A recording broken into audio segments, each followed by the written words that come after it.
4400 கோடி ரூபாய் மோசடி வழக்கில் தேடப்பட்டு வந்த ஹிஜாபு நிறுவன நிர்வாகிகள் 2 பேர் கைது செய்யப்பட்டிருக்கின்றனர். ஆயிரக்கணக்கானோர் பாதிக்கப்பட்ட இந்த விவகாரத்தில் மோசடி பணம் மீட்கப்படுமா? மலேசியாவை தலைமையிடமாக கொண்டு ஹிஜாபு என்ற தனியார் நிதி நிறுவனம் செயல்பட்டு வந்தது.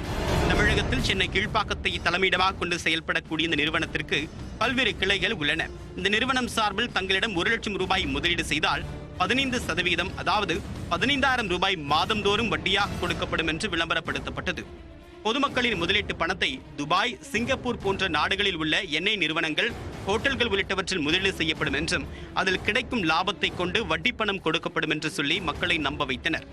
சுமார் 89,000 பேர் 4,400 கோடி ரூபாய்க்கு மேல் முதலீடு செய்த நிலையில் அந்த நிறுவனம் சொன்னது போல் வட்டி தொகை தருவதை நிறுத்திவிட்டது.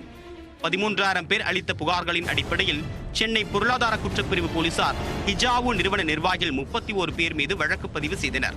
இந்த வழக்கில் ஏற்கனவே ஹிஜாபு நிறுவனத்தின் தலைவர் சவுந்தரராஜன், இயக்குநர்கள் நேரு, செல்வம், சுரேஷ், பிரிஸ்சிலா உட்பட 11 பேர் கைது செய்யப்பட்டுள்ளனர்.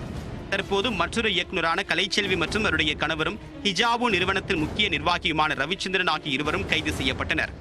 ரவிச்சந்திரன் தன்னுடைய பெயரில் RMK பிரதர்ஸ் என்கிற பெயரில் சென்னை அண்ணா நகரில் ஒரு துணை நிறுவனத்தை தொடங்கி 3,000 கோடி ரூபாய் வரை வசூலித்து இருப்பது தெரிய வந்துள்ளது. ரவிச்சந்திரனுக்கு மாதம் 1 கோடி ரூபாய் வரை கிடைத்த கமிஷன் தொகை மூலமாக 2 சொகுசு கார்கள், 5 கோடி ரூபாய் மதிப்பீட்டில் நிலங்கள், புதிய வீடுகள் வாங்கியிருப்பதும் போலீசாரின் விசாரணையில் தெரிய வந்துள்ளது. இந்த சொத்துக்களுக்கான ஆவணங்களை போலீசார் பறிமுதல் செய்துள்ளனர். இந்த வழக்கில் முக்கிய நபர்களான ஹிஜாபு மேலாண்மை இயக்குநர் அலெக்சாண்டர், அவருடைய மனைவி மகாலட்சுமி ஆகியோர் தொடர்ந்து தலைமறைவாக உள்ளனர். ஹிஜாபு வழக்கில் இதுவரை சுமார் 13,000 புகார் மனுக்கள் மட்டுமே வரப்பெற்றுள்ளன. பாதிக்கப்பட்ட முதலீட்டாளர்கள் விரைவில் தங்கள் புகார்களை சென்னை பொருளாதார குற்றப்பிரிவில் தெரிவிக்கும்படி போலீசார் கேட்டுக் கொண்டுள்ளனர்.